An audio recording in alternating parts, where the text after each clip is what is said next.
Countdown.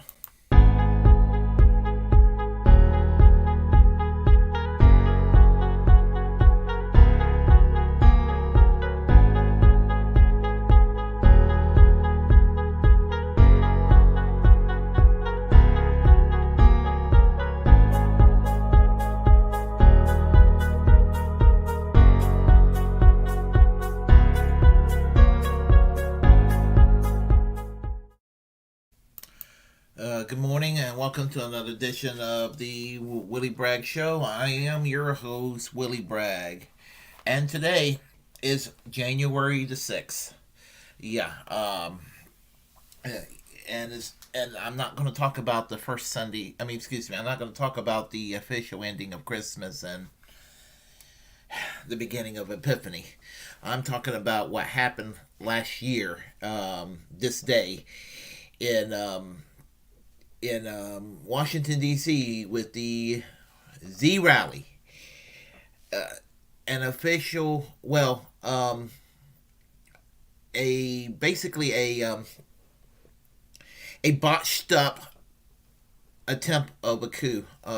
Kyle Kalinske called it a diet coup, and I go along with that. But the point I'm trying to make is that there was an attempt to take over the U.S. government last year over a sour grapes mentality of the former president of the United States. The fact that there are people that says that they do not recognize Joe Biden as their president. Look, I didn't vote for Joe Biden either. He was not my first choice in the Democratic primaries when I engaged in the Democratic primaries almost 2 years ago. But here's the thing. I voted third party. I voted for Bernie Sanders in the primary, as most of you know, and I voted for Howie Hawkins of the Green Party on election day. Do you think I'm happy that Bernie Sanders isn't president? That he was cheated out of the nomination twice? Do you think I'm happy that Howie Hawkins is not our president currently? Because I can tell you, if Bernie Sanders was president right now, or if Howie Hawkins was president right now, we would be a hell of a lot better of a country than we would be had Donald Trump been reelected or currently under Joe Biden. So, and to my fellow leftists who held their nose and voted for Biden, hate to say I told you so. We need to break up the two-party system. That's what it comes down to. But what I want to do right now, I want to show you this because it's very relevant to what I'm going to discuss with regard to the first year anniversary of that day. So let me do this here, and here we go. And I'll share a few words afterwards.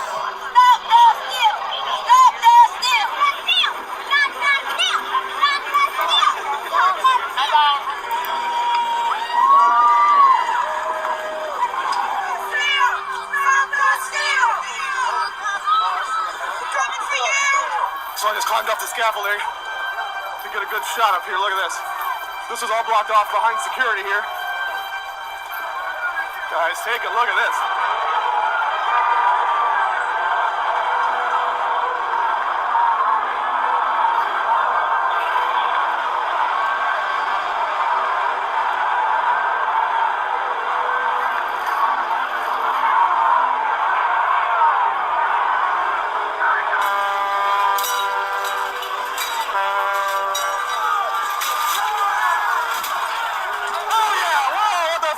They broke through. It's on.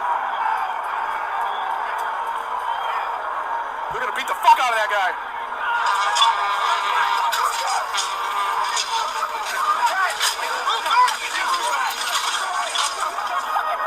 Good luck, punk.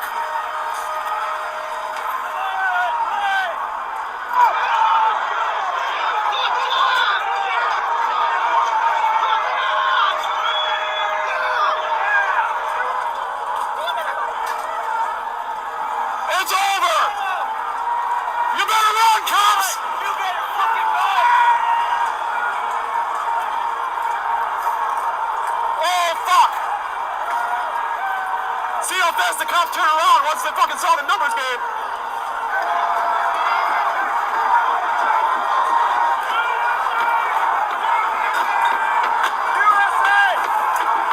USA! The cops are getting gas now. Look at that fire extinguisher full of it. They're getting into the Capitol tonight. They're getting in there.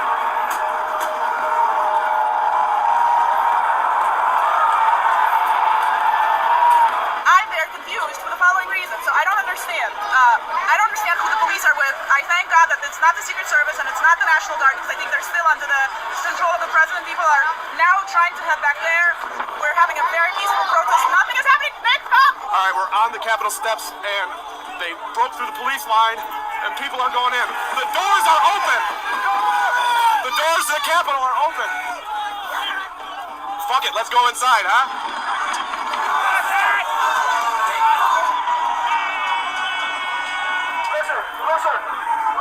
Don't take that stick on me, boy. Just go home, okay? You see me. Just go home. Don't try to keep that stick on me. I'm not hurting you.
Let me fast forward it a little bit. Give me liberty!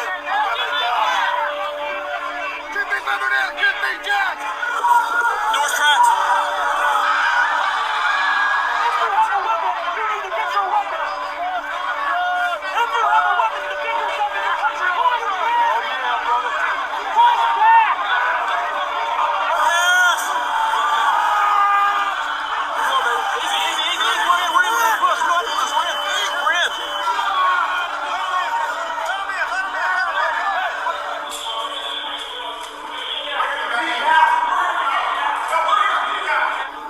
Capitol Police just announced that there was a breach.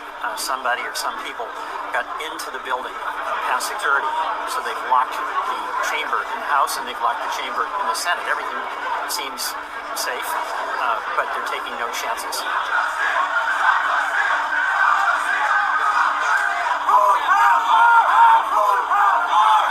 And we getting beat up, but the people who didn't vote for him are laughing at us. That's right. I'm just saying, how can we help take control? Well, you can help me right now. If you guys can help me say something to the guys, I know you don't know everybody here. No.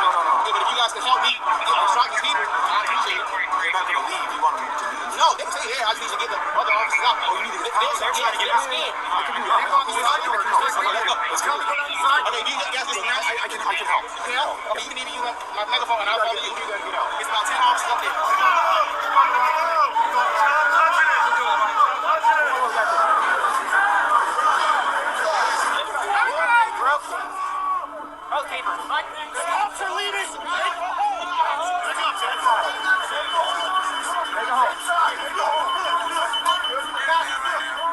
Hi, this is Representative John Curtis coming to you from inside my office. Okay, let me just do this here. Well, I'm sorry for the prolonged video, playback of the event, but, thing about it is, I wanted to thank Vice for the footage here. What the thing about this whole event is that, there was a sore loser mentality over the election, and conspiracy theories flying about this election. Conspiracy theories of the Chinese and the Venezuelans in collaboration to go and make sure that Joe Biden win. That's every bit as ass backwards as thinking as Russia interfering in the election to make sure that Donald Trump won in 2016.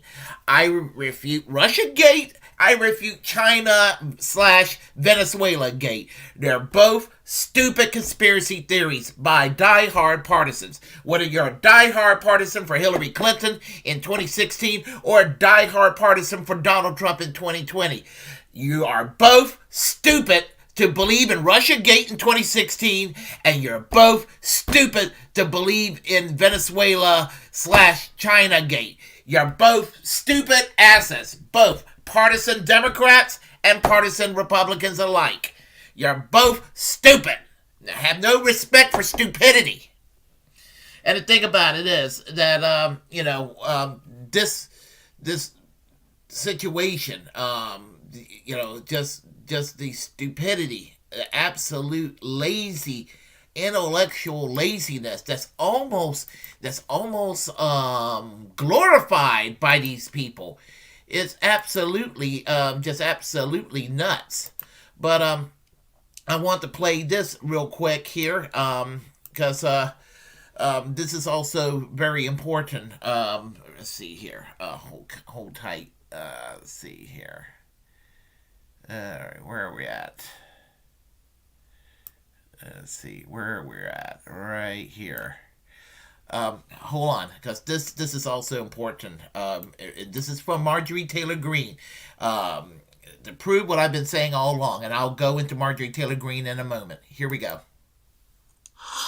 If we have a sea of people, if we shut down the streets, if we shut down everything, if we flood the Capitol building, flood all the government buildings, go inside. These are public buildings. We own them. We own these buildings. Do you understand that? We own the buildings and we pay all the people that work in the buildings. Okay, all right. Let me do this here. Okay. That was for January 2019. Marjorie Taylor Greene needs to realize that, yeah, it's possible. You can make an argument that she and her supporters pay the politicians and pay for that building.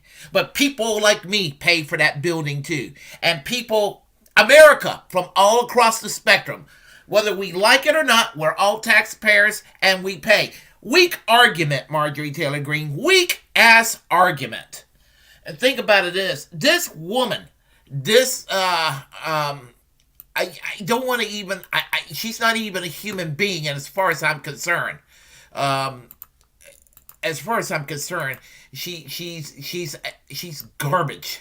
In the words of Tim Black the other day, his commentary on her being banned from Twitter, he referred to her hysterically. I was dying laughing. He referred to her as a Cracker Barrel eating motherfucker. Cracker Barrel's okay to eat at. If she likes to eat at Cracker Barrel, I won't hold that against her. But here's the thing. She has always advocated violence. I need to stress this out. Marjorie Taylor Greene has she's urged to murder FBI agents. She's called for the execution of President Obama, Secretary of State Hillary Clinton, and Speaker of the House Nancy Pelosi. She stalks political opponents like David Hogg before she was a member of Congress, and she was stalking Alexandria Ocasio-Cortez before she became a member. Before Marjorie Taylor herself also became a member of Congress. And she's called for AOC to be put in prison for the thought crime of supposedly being a socialist. She's basically peddled conspiracy theories like 9/11 trutherism. She's a birther. She believed in the conspiracy theory of that Barack Obama was a secret Muslim born in Kenya. She also believes in QAnon. I mean, she should not even be taken seriously. But there are people out there that they just think she's wonderful. And I guess taking away her committee's assignment was a decent punishment enough, but it didn't go far enough. I have always urged that Marjorie Taylor Greene be removed from Congress, possibly be put in jail for her role in this insurrection.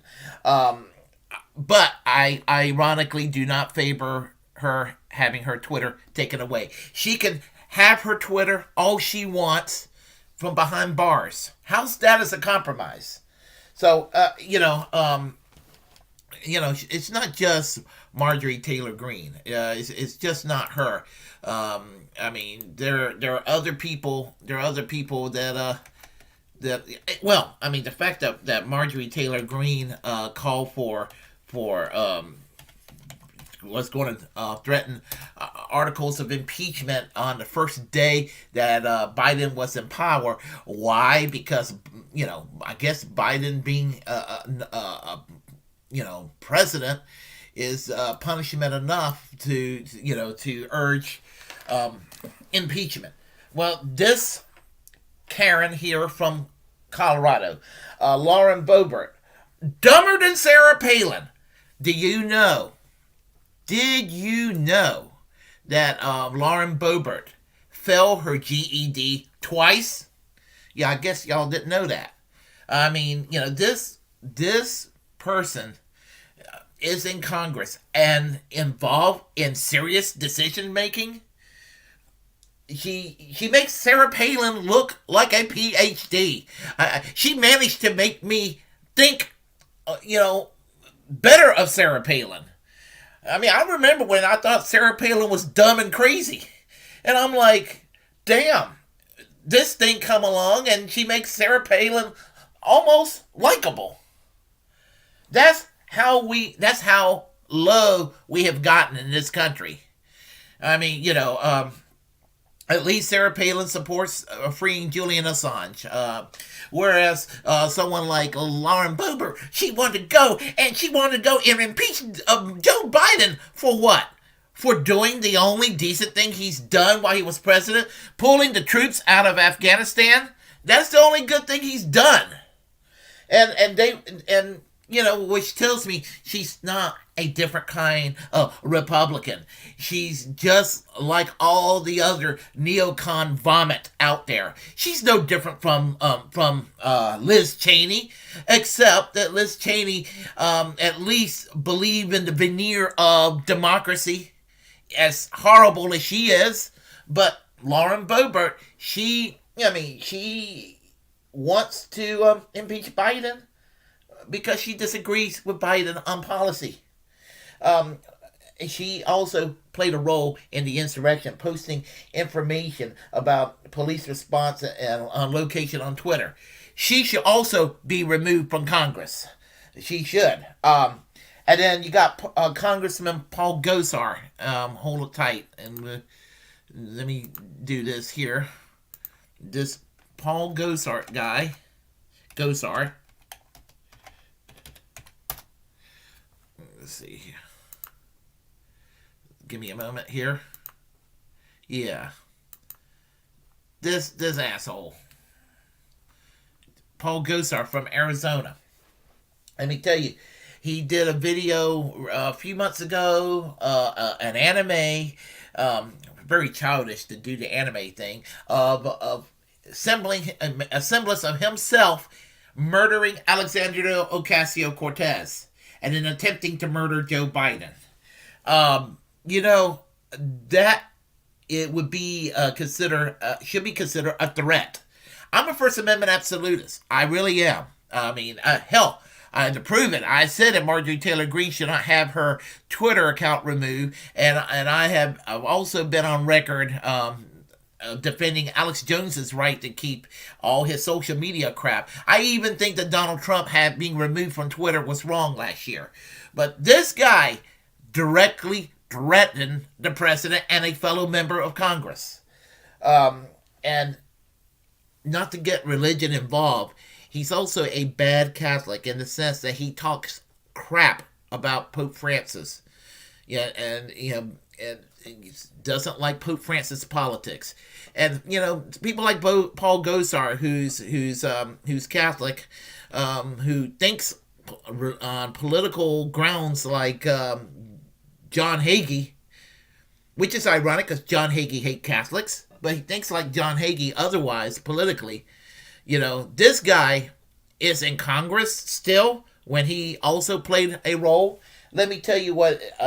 Let me tell you about the Oath Keepers and the Proud Boys. He's associated with that. Jim Arroyo, who is with the Oath Keepers chapter on Yavapai County, Arizona. I'm sorry, I cannot pronounce the name. In discussion with him, he says that we're in a civil war. We're just not shooting yet. That is Paul Gosar, and he's also just another piece of shit in Congress. They're not in short supply. They are not in short supply. And let's see here. Let's talk about. Well, this guy's been around for a while, and I would say that he's probably dumber than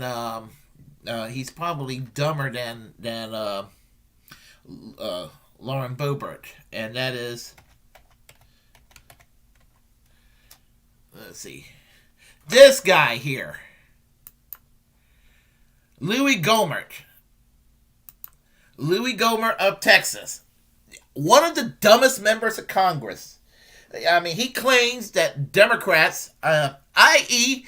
Black Lives Matter and Antifa, orchestrated this riot in 2021 last year. And he told Newsmax in an interview that we have to be as violent as Black Lives Matter and Antifa. Here's the thing.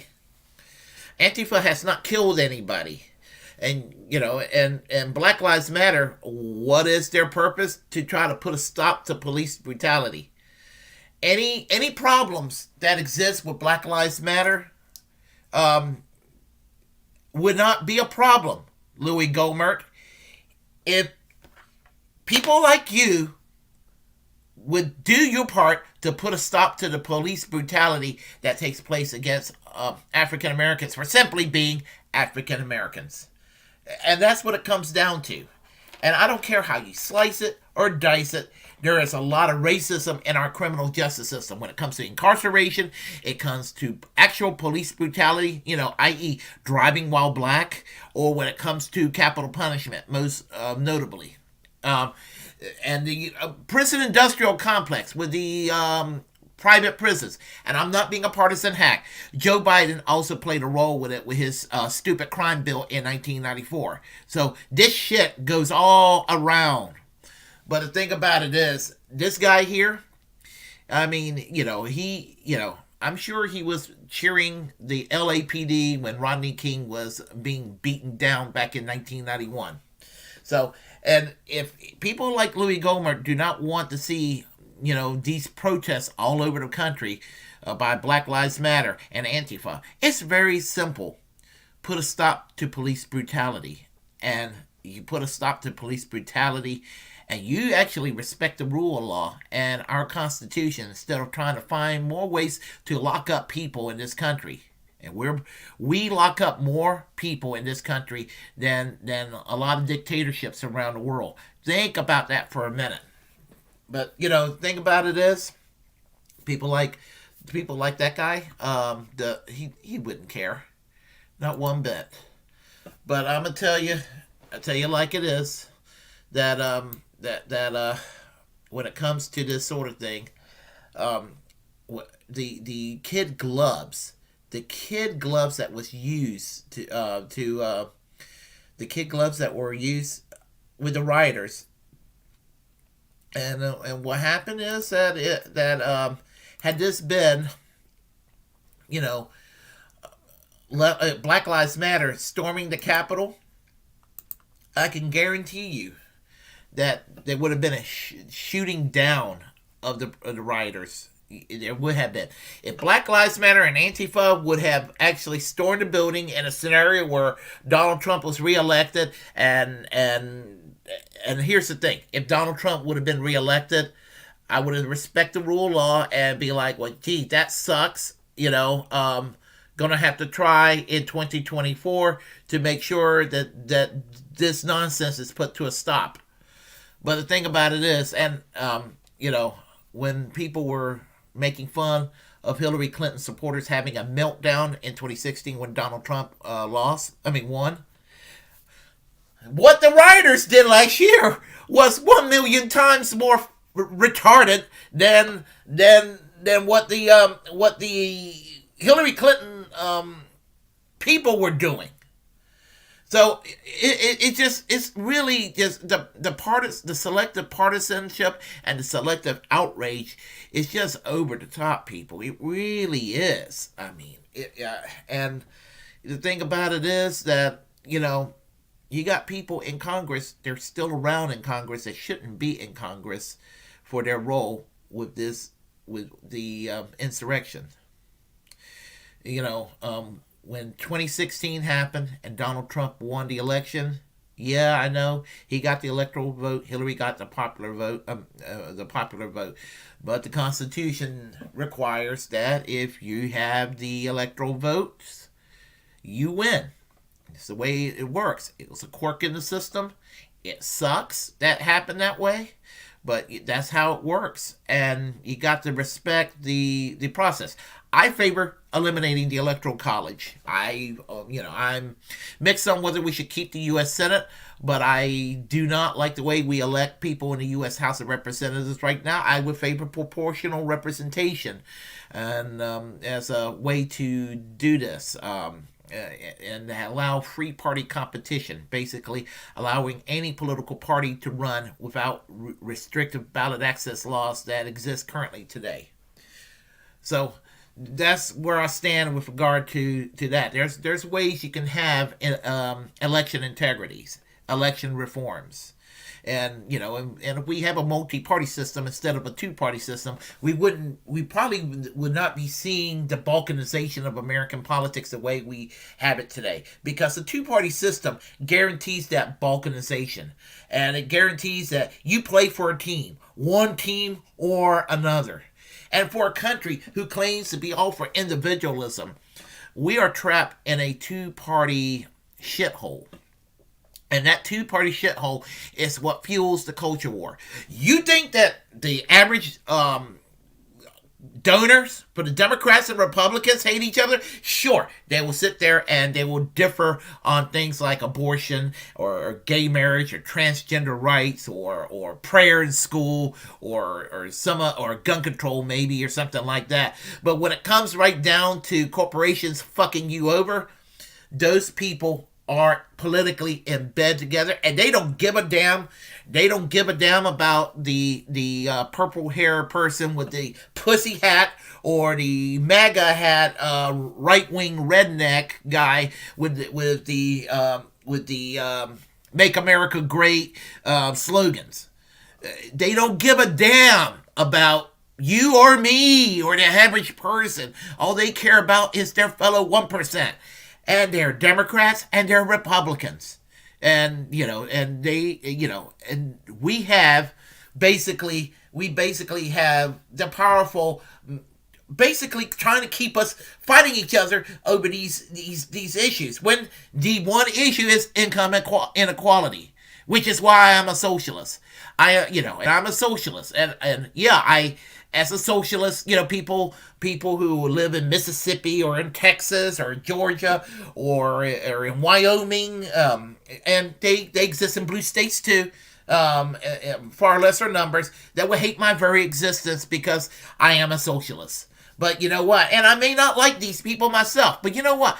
The thing is that even if I don't like these people, I think they're entitled to a good wage job. And to have health care and a great retirement and generous vacation time, just like I deserve that. And just like I think that all African Americans deserve that. And just like I think all Latinos deserve that. And everybody from the LGBTQ community deserves that. And so do the white, ultra-conservative, Christian, straight people. They deserve that too. Everybody deserves a living wage in this country. And as long as we have this two-party shithole, we're going to have people sitting there fighting amongst themselves over culture war bullshit. Culture war bullshit. Republicans, what they do best is they go and distract people with the culture war. Dr. Seuss, a potato head, things like that. Whether Bert and Ernie, is whether they're gay or not, or a Korean puppet on Sesame Street, things like that. Yeah, I mean, really, that's what you're concerned about, or critical race theory. And what do the Democrats do? They go and they take the bait in these campaigns, and they go and fight the right on issues where the right has an art of making the liberals look silly. And the liberals and progressives, the center, and even some on the left, they take the bait and run toward the culture issues. But no, we can't talk about expanding union rights and free college and getting us out of these wars and Medicare for all, because that'll be too divisive. But they'll go and take the bait on gun control, and they'll go and take the debate on these other issues, the God, gays, and guns issues, where they have with money and with influence and a Overton window that favors the right. They have a way of winning these battles when, for those who are going to be Democrats, it's the easiest thing to do. And the easiest thing to do is to go and try to use class warfare. Class warfare, folks. And, because the problems, as I said, are the haves. And the have-nots, we're all sitting there fighting amongst ourselves. If you like what you heard, press like and comment. If you disagree with what I have to say, well, comment anyway. We will have a conversation. As a First Amendment absolutist, it's my duty to inform you to create your own platform and utilize it, because we are, in fact, the muckrakers of our time. Feel free to share the content on this channel, if I haven't said that before. And go ahead and hit that subscribe button, hit that notification bell. And until next time, let's keep the class struggle going. Free Julian Assange. And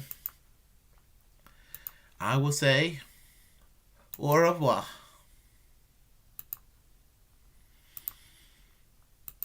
Take care.